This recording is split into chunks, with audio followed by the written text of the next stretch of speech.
Everyone, welcome back to Feather Stitch House. My name's Rebecca and each week I upload videos about embroidery and textile art to help you get creative. Got a bit of a change of location this week because we're doing some decorating in the room that I normally film in, so it's a bit crazy in there. I'm back in my studio. Do you remember when we used to film all our intros in here? Things are very cramped and very messy in here, so I've cut out most of the chaos. Maybe one day I'll do a studio tour.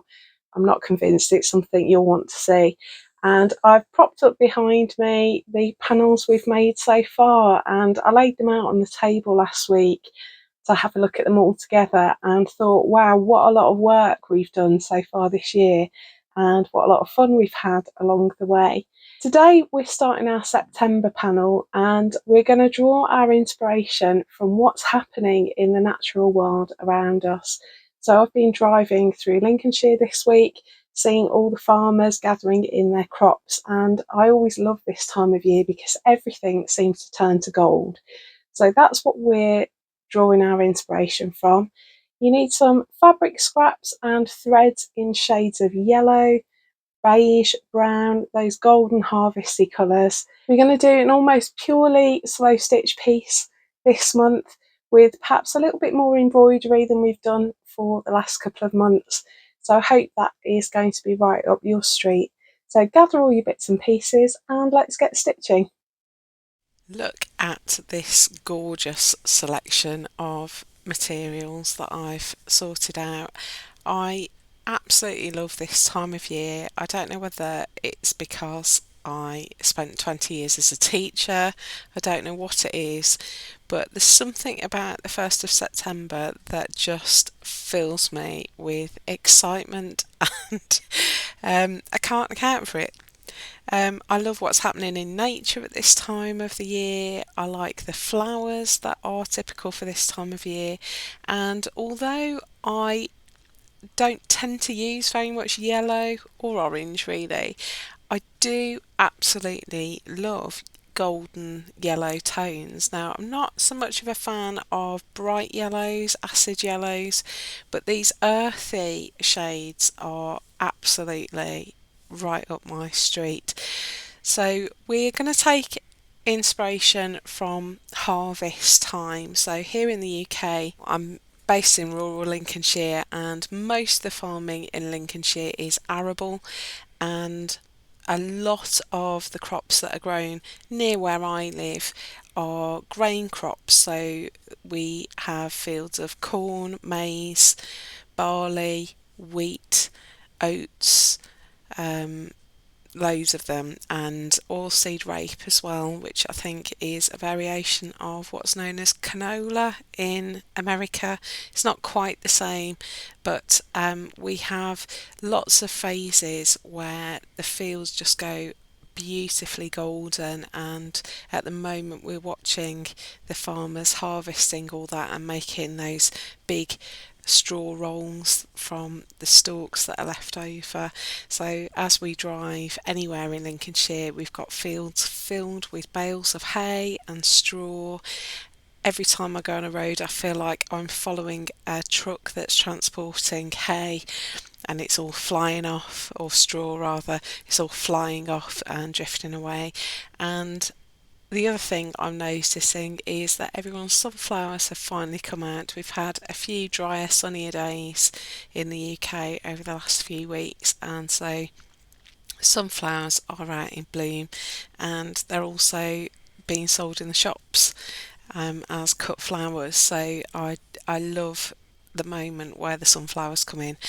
I might have to go and treat myself to some later on today. So I'll just show you what I've got, because this is going to be the foundation for our panel this month. So let me talk about this first of all. A while ago I got a treasure pack or treasure box from Studio Flax, and they are beautiful selections of materials. So they always come with a bunch of scraps of fabrics. They're often quite vintage. Sometimes you get something like that, which is a piece of vintage English paper piecing that they've just discovered somewhere. I've got a bit of like a tray cloth or napkin here as part of it. Some wool fabric, so I've got some tweeds there and little bits of linen. This looks like a bit of a wool blanket, and there's some yellow corduroy. I don't think this came from Studio Flax. I think this was from the Fabric Quarter in Lincoln in a scrap pack that I picked up. It's a lovely soft corduroy. It's like almost velvety. It's lovely. So you always get a selection of fabric scraps, and then you get a selection of linen threads, and this wasn't part of it. I got that in a weaving kit. But you get lots and lots of threads that are all linen but are different weights, different textures of thread, and are just beautiful to stitch with, really lovely. This one's almost like twine. Some of them are really buttery and soft. You get some that have got a sheen, some that are very matte, some that are fluffier, so this is quite woolly. And the idea is that you can use them in your slow stitch projects and create a piece of textile art with everything in the kit. And I've never really used it. I bought it and I've just sat with it, and life got busy. It was in a cupboard, haven't really used it, so I thought this was a brilliant opportunity to get stuck in with my Studio Flax materials. So I've got those. I fished out some of the yellow fabrics that I've got in my stash. So this was used in the garden quilt back in 2023, and so that was some that was left over. I've got several things that have come from scrap packs at my local fabric shop, which I've already mentioned. I think that was from there as well.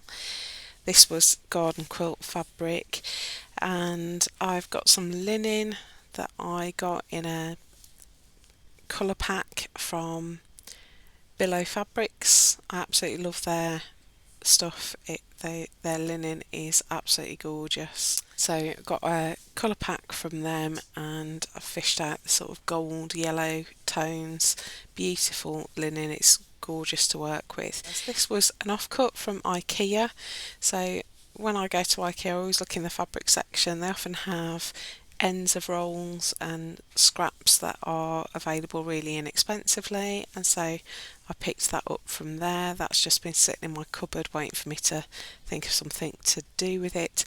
And a couple of years ago I went to Yarndale in Skipton, which is it's essentially a wool show, but there's it's wool in all its forms. So there's weaving, spinning, there's yarns, there's dyes, felt, and wool tweed as well. And I picked up a couple of tweed scrap packs while I was there, and again these crop up every now and again in the work that I do, but I don't use them often enough. And this one I love especially. You can see it frays really terribly, but I just love the texture of that. I think it's gorgeous. This one's a much smoother tweed, so almost like suit fabric, and so that's all my fabrics. Now when I was at Yarndale I also picked up some of this. I can't remember what this stuff's called, please tell me in the comments. So this was like 10p for a 100-gram bag, and there was all sorts of colours just shoved in a bin, and I fished out some yellows because I don't really at the time I didn't really have a lot of yellow resources, and thought this might be nice to use. So it's natural wool, uncarded, with all its natural curls, bits of straw in it. And I've got some yellow greens there. I've got some sort of orange, burnt orangey golds, and then this lovely golden yellow. So I think that might feature at some point.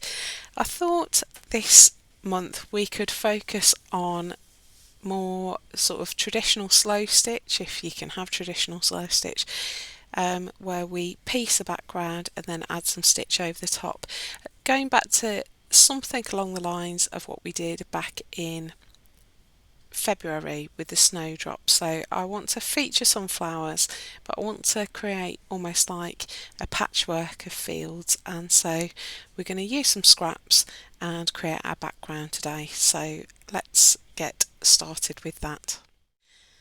Okay, we're going to work on a sort of patchy, scrappy background, and I've got my aperture. I've set up the background of my panel. I haven't really talked you through this for a couple of months because we've been doing slightly different things, but this is what I've mostly done. So I've got a little bit of really thin old sheet. This was a sheet that had torn in the middle, it had worn through, so I'm just using the outside edges, and it's very old, very well washed and worn, so it's very thin. Got some cotton batting underneath. This is just an offcut from when we made the garden quilt back in 2023.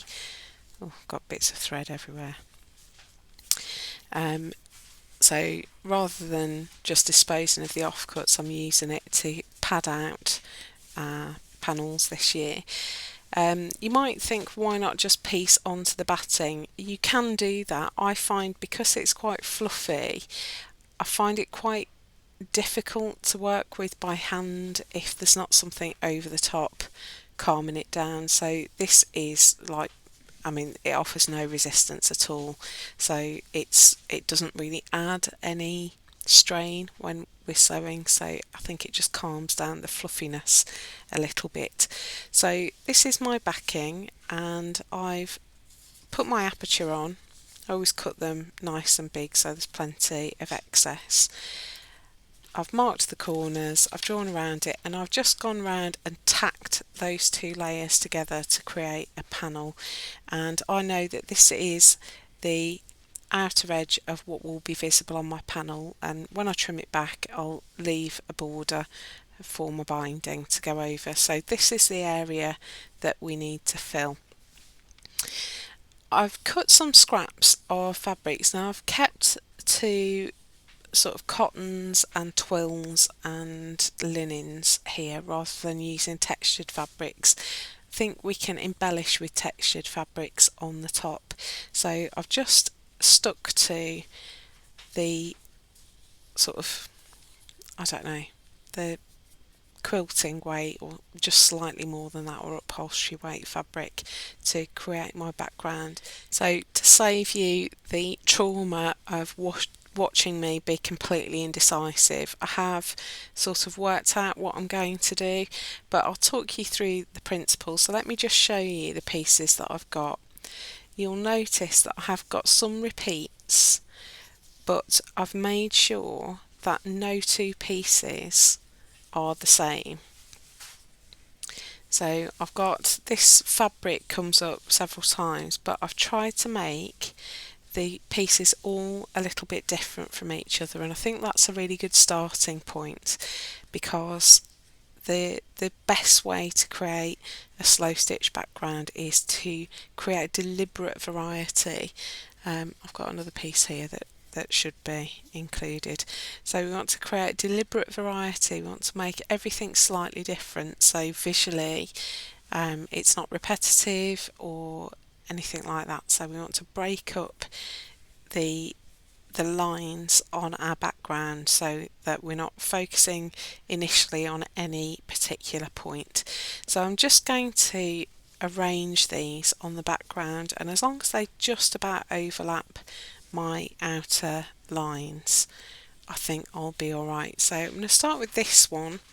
We used this for one of our planets back in June, and I'm going to put that in the corner. There's a bit of very strong red there, I don't want that to feature, so I'm just going to put that in the corner, and I want to add something a bit different now. So rather than putting all my squarish pieces down, I want to add something different. So I've got this stripy piece here, and I'm just going to make that break into that box a little bit, I think.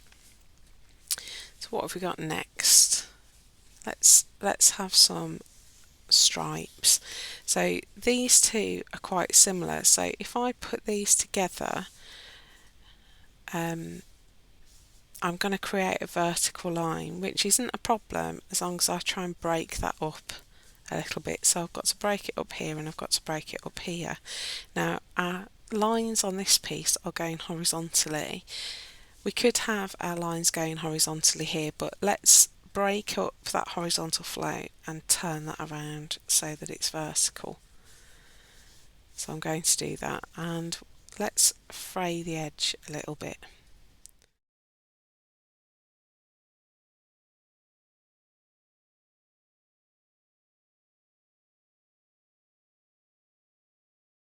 There we go.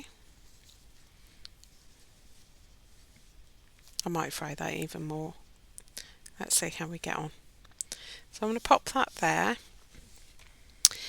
I think it's looking all quite pale, and I think it would be good to get some bolder yellows in. So let's get this spotty fabric. I just tore this, which is why it's kind of crinkly at the end, but again it's going to vary the textures that are visible.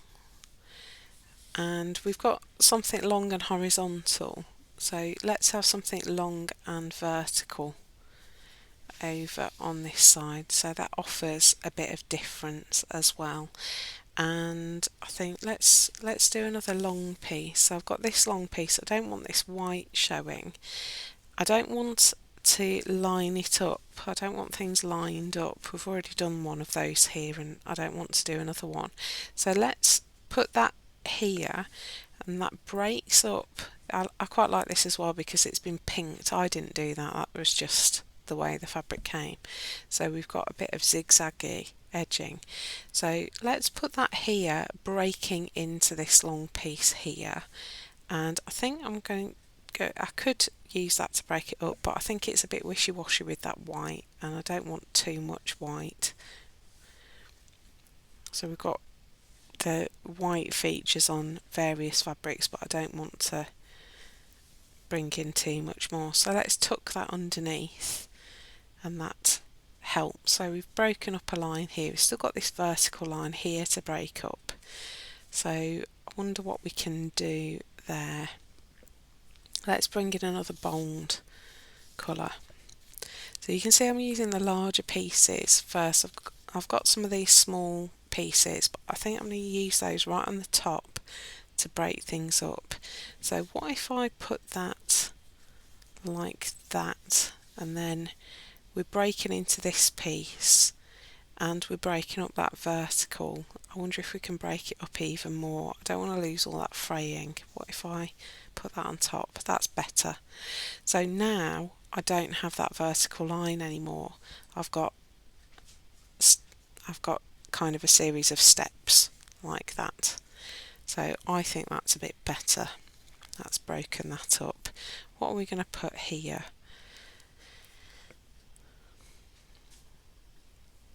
Let's have a look. Where can this go? Maybe they're like that. Don't want to lose my... Maybe that's best on the top. Like that. These are part of the same range, so you see the yellows are the same, but this one is more white because of the floral design. Maybe that's quite good. So what about this one? Should I put it in there? I don't want to lose that frayed edge. Oh, I think that's too big. Maybe this one needs to come to the top just because it's got some interesting patterns. I quite like that because we're sort of breaking into that box again.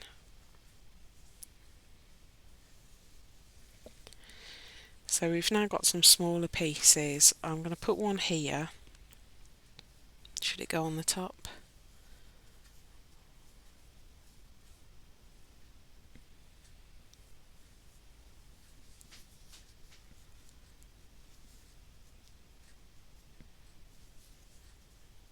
Maybe it's better horizontally. Yeah, I quite like that. So we've got lots of different angles going on here. Look, we've got this piece is now breaking up the spots. This piece is breaking up that box. We've got this box breaking over both of them, so we don't have very many straight lines. I'm just checking, it really helps to look at it through the camera, that we don't have any lines matching up. So if I put that further up, we're going to create a line across here that I don't want, so I'm just going to break it a little bit more. Let's put that back over the top. I quite like that. Got these two little pieces. I wonder if there's anything else that needs breaking up. I think this is still quite a big piece, it's dominating quite a lot. I wonder if we need to just cut into it a little bit, maybe like that. And maybe we need to break up this line here. I don't think this is as far over as I would like it to be.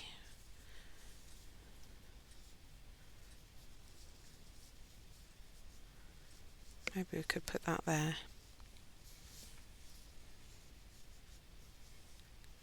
Something like that, just to break up those lines. Maybe we need to put it like that. I think that's better. What do we think? Right, so let's put the aperture on and see how it looks. Oh, I think that works quite well.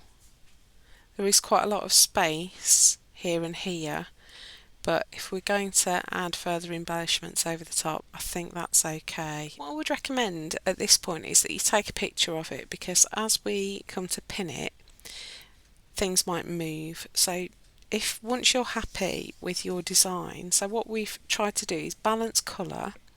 These little pieces harmonise it. I think I really like putting small pieces on the top all in the same fabric, because I think it harmonises. You've got a motif that's echoed around the piece, and so we've tried to, because they're all the same colour, what we've got to focus on is tone. So we try to balance tone. We've got our stronger colours down the centre, and we're trying to balance lines as well, so we don't want everything lining up. We don't want to create artificial sort of sections, and so what I've tried to do is make sure every piece breaks into another piece in some way or another, and I'm happy with that. So I've got my applique pins here. I really like these. They're small and don't get too much in the way, and what I want to do is pin at joins. So where I've got pieces overlapping, that's where I'm going to put my pins, because I'm going to kill lots of birds with one stone. Pardon the quite brutal imagery. I'm basically pinning multiple pieces together and preserving the overlaps that I've created. So you don't want hundreds of pins, you just want enough to maintain the arrangement that you've created. So I'm looking for places where there are overlaps of fabrics, and that's where I'm putting the pins.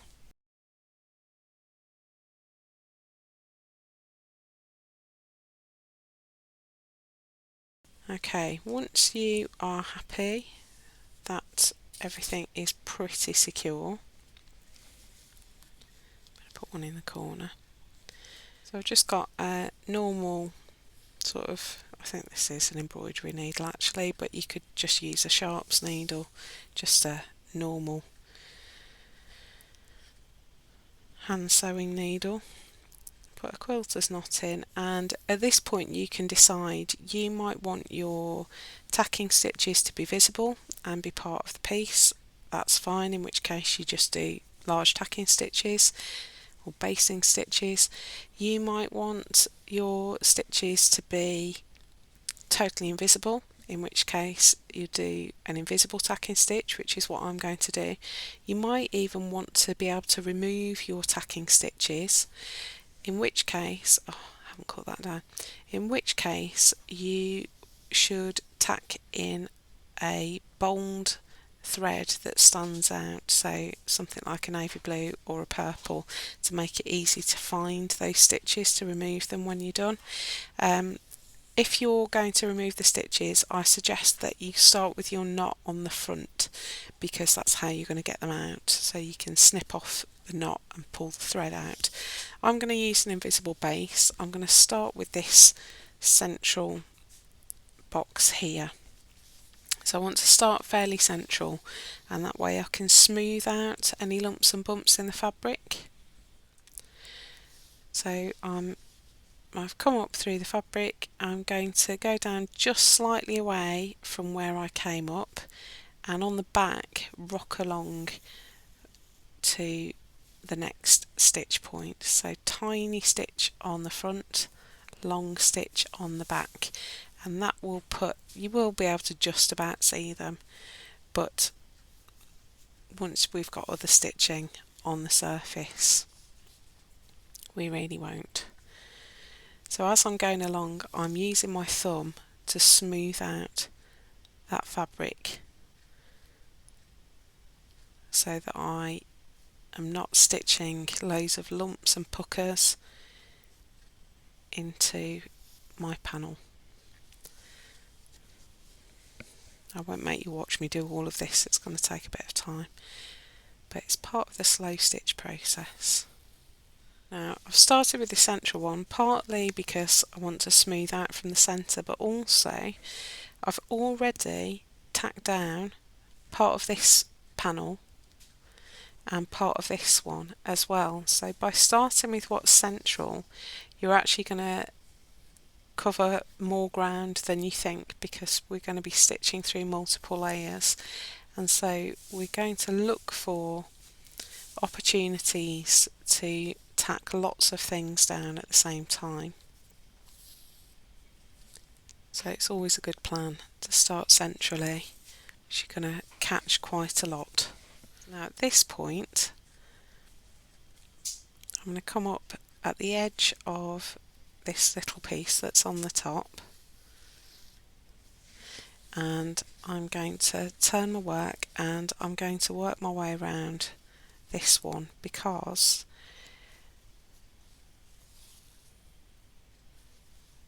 that's going to catch down the floral yellow as well. So again, smoothing out as I go.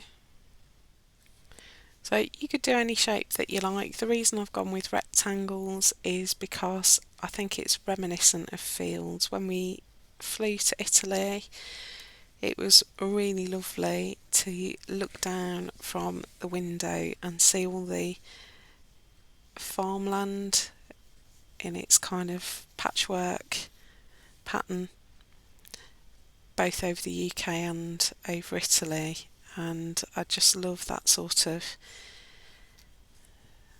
they're always kind of toned in a similar way, aren't they? So in the winter they're always brown because they've been ploughed and sown and nothing started growing yet, and then in spring they always look different shades of green, and then in autumn you tend to get this golden patchwork, and just think it's lovely. So we've gone for rectangles and squares because I think it's more reminiscent of a sort of arable farming landscape, which is what we're trying to capture. So hopefully you can see that this technique leaves a very small footprint on your fabric. These stitches won't need to be removed. They just kind of vanish. They're not drawing attention to themselves, and I'm using a white or a slightly off-white thread because it tones in with everything, and the stitches are so small they become irrelevant.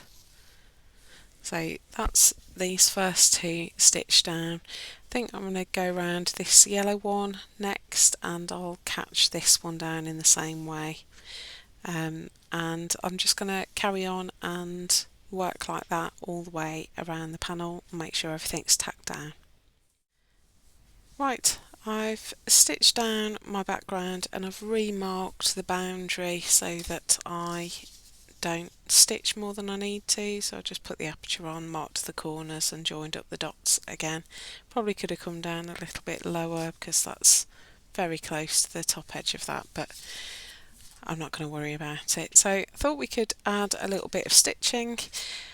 We don't want to overdo it because I'm going to overlay things over the top, but I don't want to be stitching around those, so we're just going to treat this as a piece of mindful stitch. So I've threaded up my needle with some of this brown linen thread, and I thought we could start with these two little patches here, and I'm just going to stitch across the edges as if like a cartoon patch.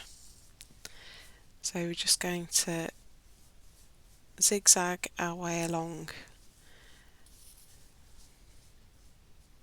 So I'm making a straight stitch up and then a horizontal stitch on the back and then a straight stitch down.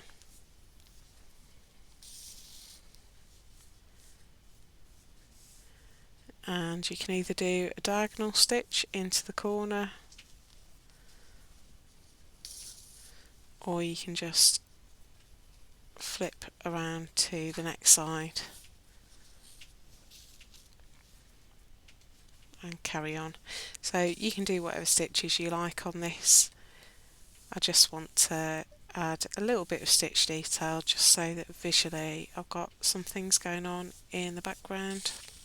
And you'll notice that I'm not working really hard to make these completely regular, so I'm not going to worry too much if there are angles, if the stitches aren't quite straight, if the spacing isn't perfect. This is just about the process of stitching. Okay, so I've gone around those three patches. I've just done the little bits that are going to be visible on this one because I don't want to overstitch things that I'm going to then cover up. So let's choose another one to go around the edge of. I think let's go along this one here. Choose a slightly different colour. Is that too similar? Let's try this gold. So maybe a blanket stitch around this one. I'm going to come up right in the corner where the blocks intersect. We've covered blanket stitch a lot, but we're going to work as if there were little boxes. So I want to go down diagonally to the bottom right of that little box, rock forwards vertically up to the top right, make sure I'm inside the loop and pull through. That creates my little blanket stitch along the edge. So down diagonally, up vertically, inside the loop and pull through. And we just work all the way along the edge.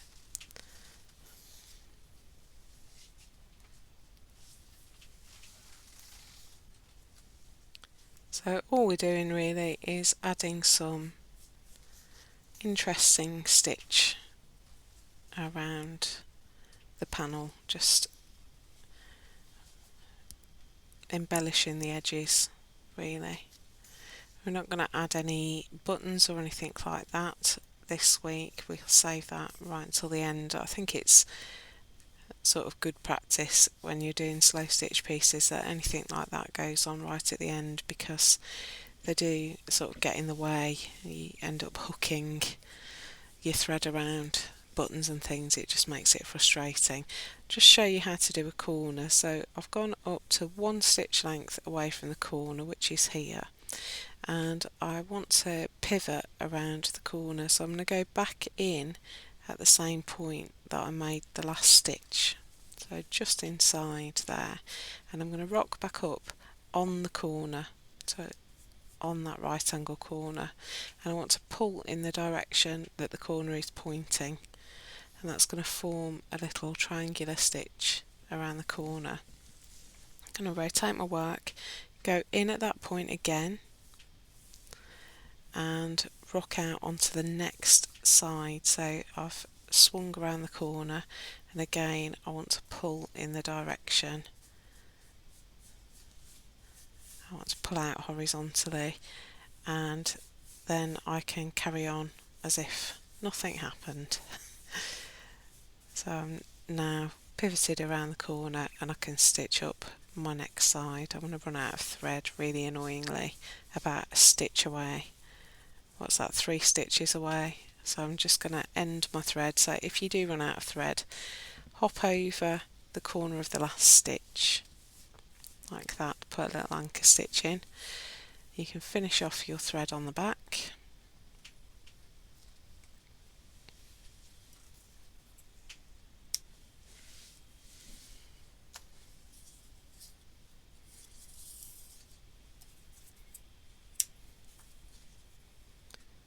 Take your new piece of thread and knot the end.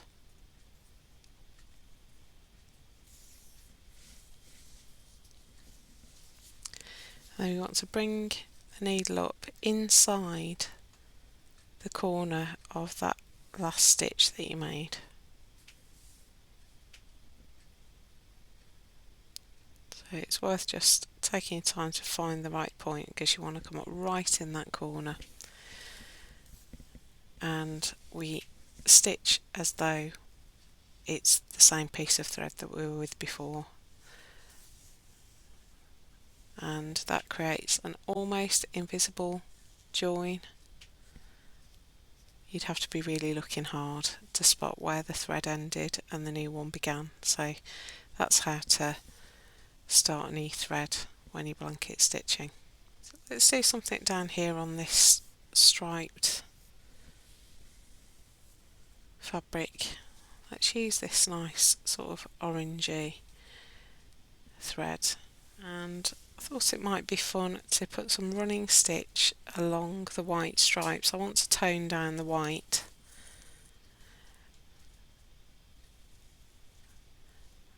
So what if we stitched along the white stripes with some running stitch in a shade of yellow? So just whichever shade you like. So we don't have to do super fancy stitches. Sometimes when we're doing a slow stitch background, the simpler your stitches, the better.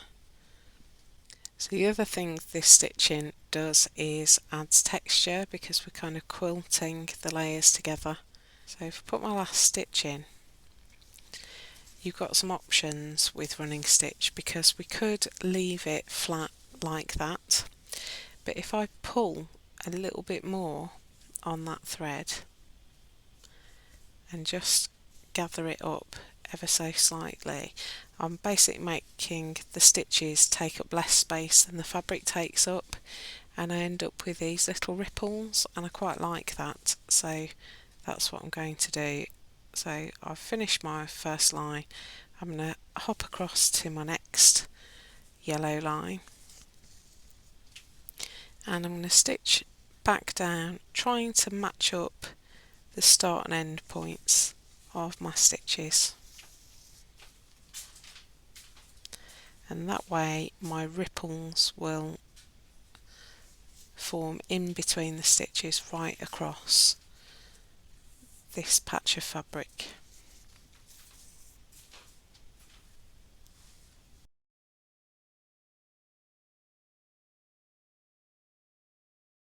So hopefully you can see those ripples starting to form. So I'm going to stitch along that, and then I'll show you what that looks like. Okay, that's that one. Really liking that texture. If I just move it, hopefully you'll see the shadows on that. I think that just adds something really lovely. And I wanted to create another space of texture. I want to carry on with the blocks, and I thought I would do something with this block here. So what I'm going to do is try and avoid matching up any lines that I've already got, and I'm going to work horizontally. I'm just creating an additional box and thought I would seed stitch in this box here. So just created an additional space, could overlap it. Maybe I should overlap it. So got the space there. What thread shall I use? Maybe this one. It's a lot brighter than anything else I've used. Got any other threads that I like? I quite like seed stitch in variegated threads because you get the really subtle transitions between colours. I think because the linen that I'm stitching onto is quite earthy, I think it's going to visually tone down this very sort of bright acid colour. So let's start by stitching around that top square piece of fabric. So seed stitch, we're just going to do lots of little running stitches, but instead of working them in a line, we're going to work them in lots of different directions. We're going to try and keep it as random as we can. So we want all the angles to be varied. If you wanted to, you could do pairs of running stitches. You could do seed stitch using detached fly stitches or detached chain stitches. You don't have to do straight stitches. It's not looking too garish so far. Always a good sign.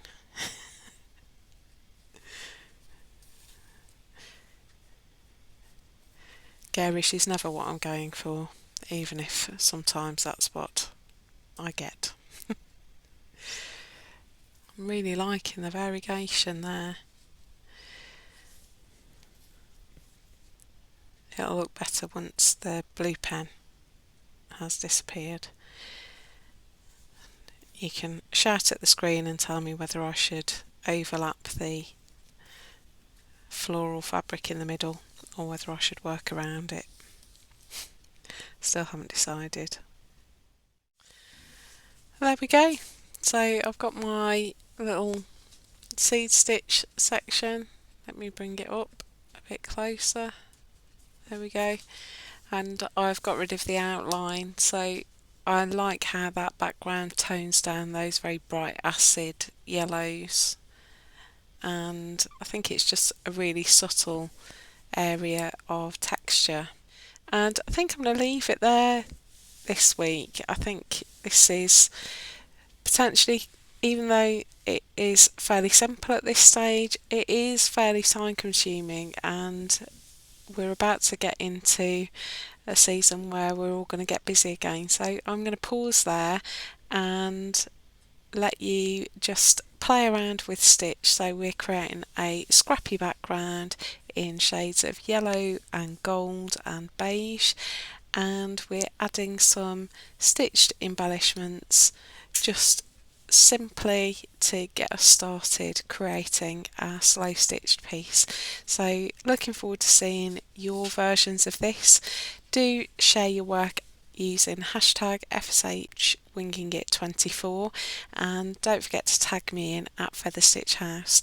I hope you enjoyed today's video. If you have, please don't forget to hit that like button. It really helps us out, and if you want to see more videos like this, then do click subscribe. It doesn't cost anything, it just means that you are supporting this channel a little bit more. Have a great week creating your scrappy fields of gold background, and I will see you in the next video. Bye!